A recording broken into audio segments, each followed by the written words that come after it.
आज होता मार्गशीर्ष महिन्यातला शेवटचा गुरुवार आणि माझी सकाळची सुरुवात तर रोजच चहानी होते. आणि आज होता मला उपवास. अहो म्हणत होते की पाव खा, पण मी नाही म्हटलं तर तेच खात होते. आणि स्वानंदीला बघा, सकाळी सकाळी कशाची एनर्जी असते आणि कशाची नाही काय माहिती.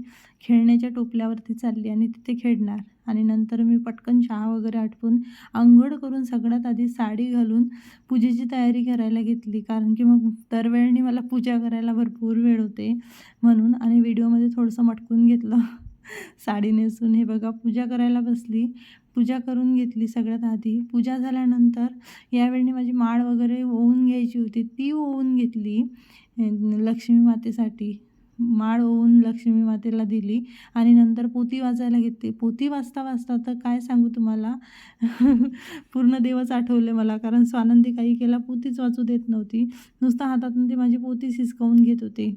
बस अशी काही अशी गंमत झाली आमची. आणि आज माहीत नाही का बरं, पण साडी चेंज केल्यानंतर स्वानंदी आणि मी मॅचिंग झाली होती, तर तेच दाखवत होती व्हिडिओमध्ये. आणि नंतर उसळ करून घेतली छान साबुदाण्याची आणि फराळी चिवडा सोबतीला देवीला नैवेद्य दाखवला. आणि मीही फराळाचं करायला घेतलं. खूप भयानक भूक लागली होती, कारण लगभग 2 वाजत आले होते. 2 वाजेपर्यंत मी उपाशीच होती. आणि संध्याकाळी शेवटचा गुरुवार होता आज मार्गशीर्षातला, म्हणून असं काहीसं देवीला ताट तर चला मग व्हिडिओला लाईक करा आणि चॅनलला सबस्क्राईब करा.